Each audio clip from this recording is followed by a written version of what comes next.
Olá, alunos! Sejam todos bem-vindos. Sou a professora Thalissa e na aula de hoje iremos estudar frase, oração e período. Estes três termos são fatores constituintes dos textos. Lembrando que texto é tudo que faz sentido.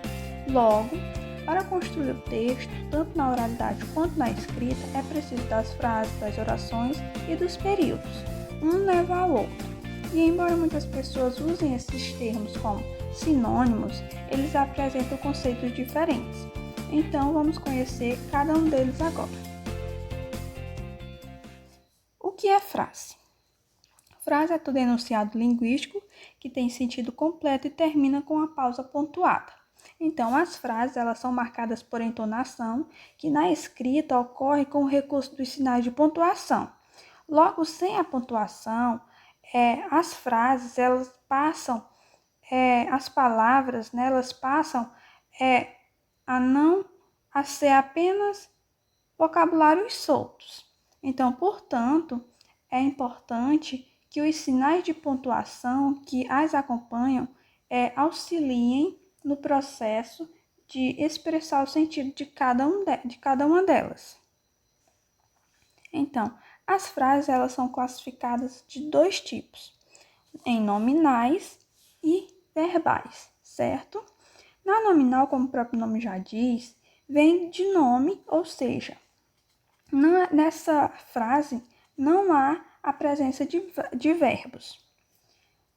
Já na frase verbal, ela obrigatoriamente necessita da presença de verbos, ou seja, dentro dessa frase precisa haver ação, movimento, que é justamente o conceito de verbo dentro da classe gramatical dos verbos, certo?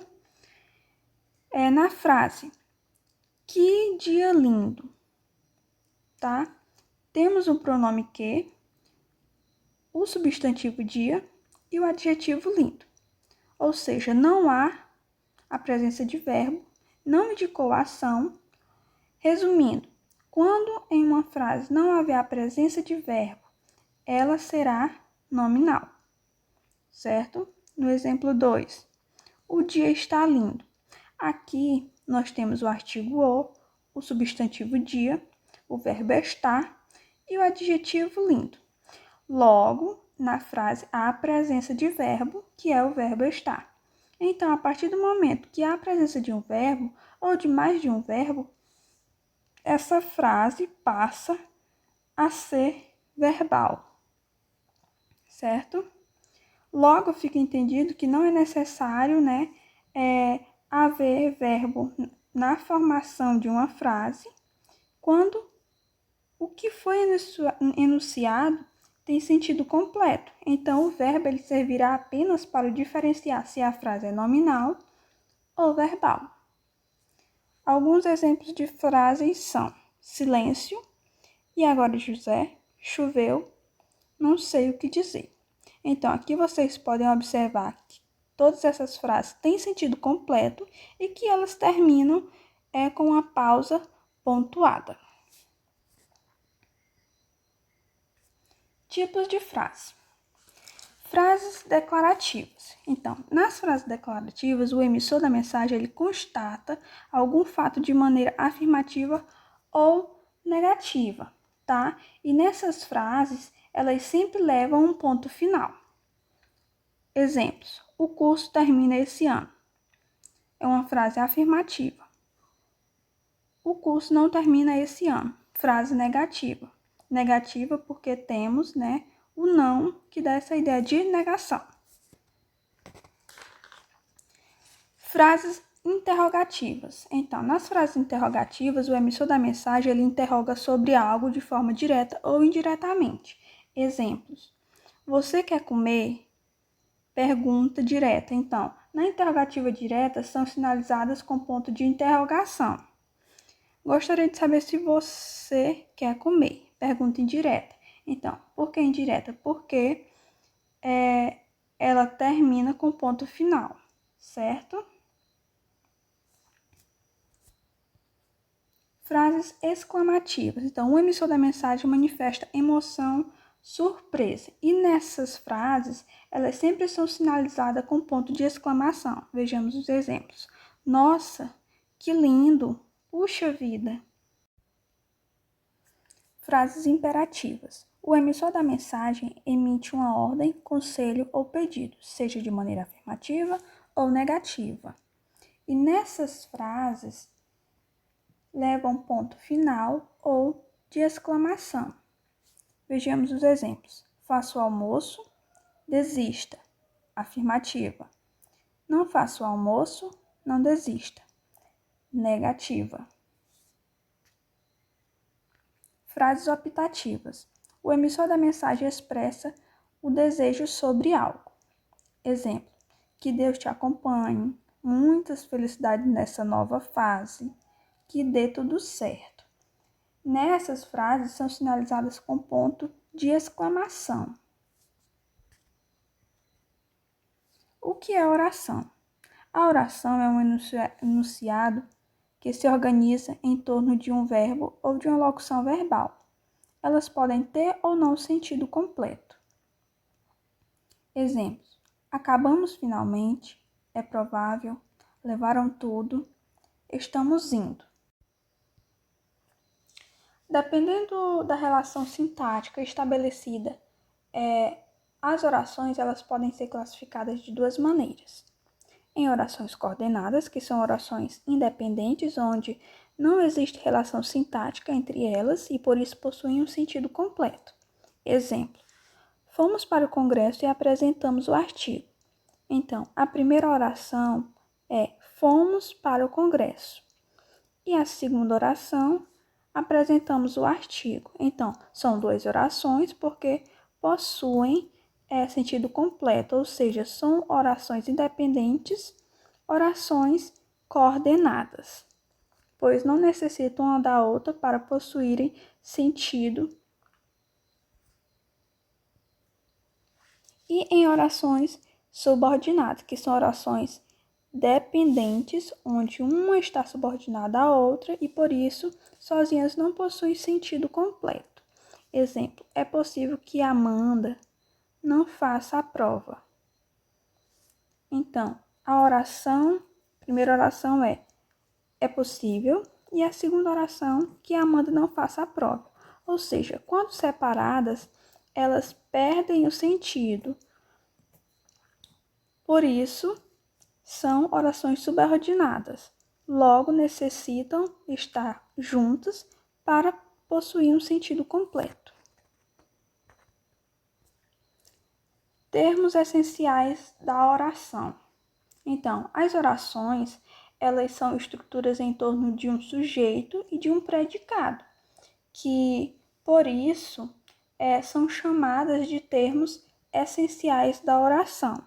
Então, o sujeito ele é o elemento da oração sobre o qual se declara algo, e o predicado é a declaração feita sobre o sujeito. Certo? Vejamos os exemplos. Os alunos homenagearam a professora. Quem é o sujeito dessa oração? Os alunos, e o predicado homenagearam a professora. Há outros termos que completam o sentido de outros, como, por exemplo, são os termos chamados integrantes da oração. E também, há os termos presentes na oração, os quais eles poderiam ser retirados da mesma sem que prejudicassem, fosse afetado o seu sentido, que são os termos denominados acessórios da oração. Então, termos estes, que veremos em uma próxima aula, certo? O que é período? Período é a frase organizada em uma ou mais orações. Ou seja, o período ele pode ser classificado de dois tipos: simples ou composto. No período simples, ele é formado somente por uma oração agrupada em torno de um único verbo ou de uma única locução verbal.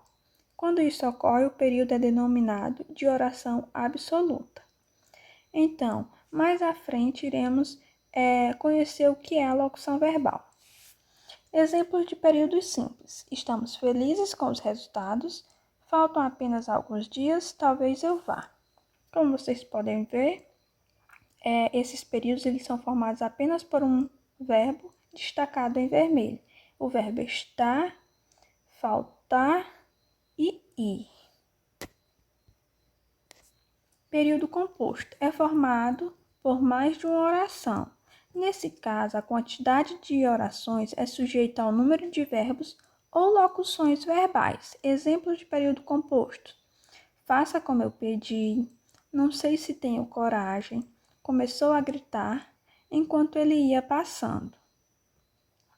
Então, esses que estão destacados em vermelho são os verbos, tá?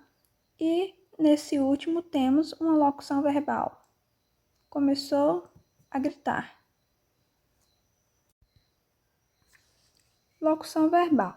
Então, a locução verbal é a combinação de dois verbos, ou seja, de um verbo principal e de um verbo auxiliar. Então, esses dois verbos, eles se complementam.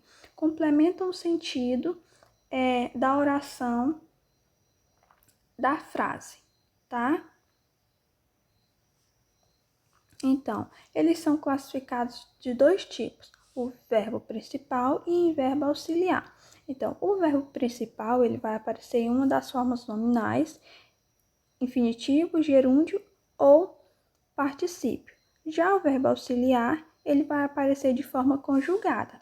Então, neste caso de locução verbal, deve-se ficar atento, porque precisa-se entender a locução verbal para poder, então, classificar essas orações em períodos simples ou período compostos. Vejamos esse exemplo. Os garotos adoram ir ao cinema. Então, quem é o sujeito? Os garotos. Quem é o predicado? Adoram ir ao cinema. Quem é o verbo principal? Ir. E quem é o verbo auxiliar? Adorar. Então, como vocês podem observar, o verbo auxiliar ele veio conjugado. Então, o primeiro passo, para identificar a locução verbal é identificar o sujeito e o predicado. O segundo passo é identificar os verbos, que no caso aqui são os verbos adorar e ir. Ah, professora, tem dois verbos nessa frase, então é período composto. Não, eu tenho a combinação de dois verbos. Estão um do lado do outro. E quando há esse encontro, essa combinação, eu tenho um caso de locução verbal. E quando eu tenho um caso de locução verbal, são dois verbos que se apresentam, que possuem valor de um único verbo. Então, aqui o verbo principal é ir, que está na forma nominal infinitivo, e o adoram é o verbo auxiliar. Logo, temos um caso de período simples, pois só é considerado o valor do verbo principal ir. Agora, se essa oração fosse da seguinte forma: os garotos adoram ir ao cinema e depois voltam para casa, aqui já muda a história. Continuamos tendo um caso de locução verbal em adoram ir, só que agora temos outro verbo, que é o voltam do verbo voltar. E agora sim temos um caso de período composto, onde é composto por uma locução verbal e um verbo, certo? Então, vamos identificar esses termos dentro desse período. Quem é o sujeito? Os garotos. Quem é o predicado? Adoram ir ao cinema e depois voltam para casa. Locução verbal, adoram ir, e o verbo voltar. Certo? Entendido? Então, pessoal, essa foi a nossa aula de hoje. Espero que vocês tenham compreendido o assunto e, se houver necessidade, vocês podem estar revisando novamente o conteúdo desse vídeo. Tchauzinho e até a próxima.